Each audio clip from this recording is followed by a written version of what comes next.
couple reasons. A lot of you came in here with big hopes. Bar none, every one of you here online knew that this was going to be a big lifetime for you. There was a lot of expectation back before you came in, or let's say when you were very young, that you were going to do something outstanding to help the planet. And some of you had dreams about it. I mean, either sleeping dreams or waking dreams. Many of you had aspirations to do something, invent something that was going to really help humanity, or create a business that was going to have a huge impact on the planet. And then it didn't happen. And then your life got derailed in a lot of different ways.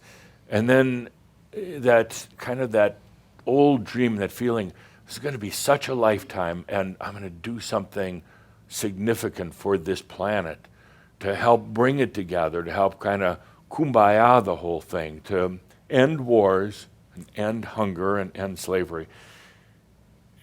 Then you got sidetracked. You might have thought you'd made mistakes or done something wrong, and then things started falling apart, and whether it's your work or your family or all the rest of that started crumbling apart. And then that dream, that knowingness, seemed like such a distant echo. And then you got to the point where it's just barely surviving. I mean, just keeping your wits about you every day and trying to keep your health in balance and all the rest of that. But I don't want that dream to go unrealized. I don't want that dream to go forgotten, because it's bigger than ever before. It's not what you might have expected. You might not be the one that cures cancer or finds a way to distribute food to the poor or invents some sort of new technology. You're doing something else. And you know exactly what it is. You're allowing your realization. That was what you felt way back when. This is going to be such an important lifetime. I'm going to do something important. And a lot of you think, oh, geez, my ego got in the way. I wanted to be a big shot and famous and everything else. No, actually, your motivation was to do something for the planet. Something really, really important. But it wasn't like what you expected. It wasn't being the CEO of a big company or the president of a company or of the United States. It's done very quietly. That's what you're doing right now.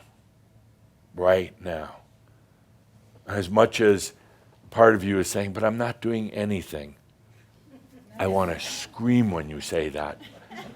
I'm not doing anything. I just sit at home, and I'm not, my name isn't in the headlines, and I haven't written a book yet, and I haven't started my new healing practice. You're doing what you came here to do, and it's done quietly. It's got to be done quietly.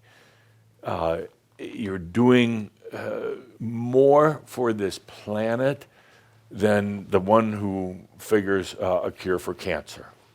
It's a big statement, but it's very true. It just takes a few. Not religion, not rhetoric. It takes a few allowing themselves. That's all it takes. We're going to have a big discussion about that in a week with Pronos, what the hell is happening right now and why. It just takes a few. That affects more change than anything else. And not because you're proactively trying to change the world. Remember, that's being out of compassion.